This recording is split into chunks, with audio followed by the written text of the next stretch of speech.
அப்புறம் விஜய்க்கு கூட்டணி இல்லாத நிலை போயிட்டு இருக்கு.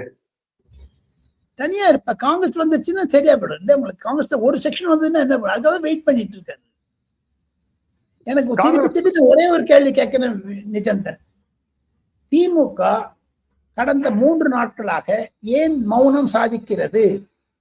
திமுக ஏன் இதுவரைக்கும் நெகோசியேஷன் கமிட்டி காங்கிரஸோட தேர்தல் ஒப்பந்த குழு ஏன் போடவில்லை? எப்போ துரைமுருகன் தலைமையில போட்டுருவார உடனே எல்லா குழுவும் அமைச்சாச்சு. இந்த குழு ஏங்க தோழமை கட்சிகளுடன் கூட்டுக்குழு அமைக்கவில்லை?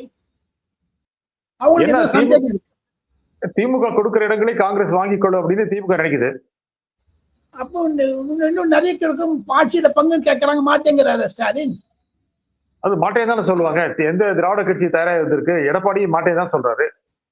எங்க நீங்க தமிழ்நாட்டுல உட்கார்ந்துட்டு ஸ்டாலினுக்கு அப்பா மு கருணாநிதி அவர்கள் சென்னையிலிருந்து மத்திய அமைச்சரவையில் யார் பங்கு வருவார், ராஜாக்கு இதை கொடு, பழனிமாணிக்கத்துக்கு அதை கொடு, எங்களுக்கு தயாநிதி மாறனை கொடுன்னு டிக்டேட் பண்ணாரு அப்போ காங்கிரஸ். இப்போ காங்கிரஸ் டிக்டேட் பண்ணது ஸ்டாலினுக்கு.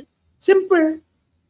இல்ல காங்கிரஸ் நீங்க தான் சொன்னீங்க காங்கிரஸ் போனா பரவாயில்லன்னு திமுக நினைக்குது. டிக்டேட் பண்ணி என்ன பயன் இருக்க போகுது?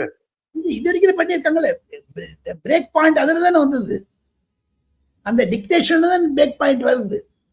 ஏன்னா ஒவ்வொரு மாவட்ட செயலாளர்களும் 50,000 கோடி 60,000 கோடி வாங்கியிருக்கிறது திமுக எம்பிக்கள் பார்க்கிறார்கள்.